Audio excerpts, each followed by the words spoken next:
থুংথুং ছিল একজন কামার। হাত দুটো শক্তিশালী হলেও ভাগ্য ছিল খুব দুর্বল। কামার হওয়ার পাশাপাশি থুংথুং ছিল এক মদ্যপ।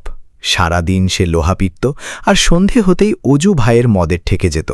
এক বোতল মদ কিনত, তারপর নেশায় চুর হয়ে টলতে টলতে বাড়ির দিকে রওনা হতো। ওদিকে তার স্ত্রী আর ছেলে তার জন্য অপেক্ষায় থাকত। থুংথুং মদ্যপ হলেও অকৃতজ্ঞ বা বেঈমান ছিল না। সে তার পরিবারকে পাগলের মতো ভালোবাসত। তাদের ছাড়া তার পৃথিবী ছিল অসম্পূর্ণ। কিন্তু তার ভাগ্য আর অভ্যাসই বারবার তাদের মাঝে বাধা হয়ে দাঁড়াত। তার স্ত্রী সবসময় তাকে একটাই কথা বলত, থুংথুং, মদের চেয়েও কি আমরা বেশি জরুরি নই? তোমার যদি কিছু হয়ে যায় তবে আমরা কিভাবে বাঁচব? কিন্তু থুংথুংয়ের মনেও এক ভয় কাজ করত।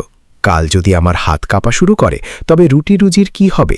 আর এই ভয়টা চেপে রাখতেই সে মদ খেত। এক রাতে কাজ শেষ করে মদ খেয়ে গ্রামের রাস্তা দিয়ে সে বাড়ি ফিরছিল। হঠাৎ তার খুব প্রস্রাবের বেগ পেল। সে তাড়াতাড়ি রাস্তার ধারের একটি গাছের আড়ালে দাঁড়িয়ে হালকা হতে লাগল। তখনই অন্ধকারের বুক চিরে এক অদ্ভুত শব্দ শোনা গেল। থুংথুংয়ের প্রস্রাব মাঝপথেই আটকে গেল।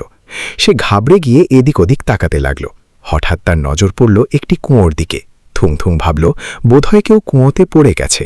সে তড়িগড়ি কুয়োর কাছে গিয়ে উঁকি দিল। কুয়োর ভেতরটা ছিল ঘুটঘুটে অন্ধকার। তারপর ধীরে ধীরে জল পরিষ্কার হতে শুরু করল এবং সে দেখল তার ছেলে বড় হয়ে গেছে। হাতে হাতুড়ি, কিন্তু চোখে প্রবল ঘৃণা। ছেলে কোনো লোহা নয়, বরং তার নিজের বাবার একটা ছবিতে আঘাত করছে আর চিৎকার করে বলছে, মদ্যপ কোথাকার, এত তাড়াতাড়ি মরলে কেন? আমার জীবনটা ধ্বংস করে দিয়ে গেলে। থুংথুংয়ের নেশা এক মুহূর্তে ছুটে গেল।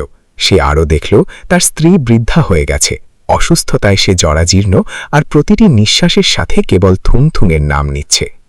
এই দৃশ্য দেখে থুংথুং চিৎকার করে উঠল, এসব মিথ্যে। তখনই কুয়োর ভেতর থেকে এক গম্ভীর আওয়াজ এলো, এটা ভবিষ্যৎ নয়, এটা তোর অভ্যাসের হিসাব।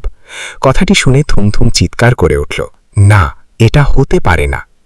আর সেই দিনের পর থেকে থুংথুং মদকে আর কোনো দিন স্পর্শ করেনি। বহু বছর কেটে গেল।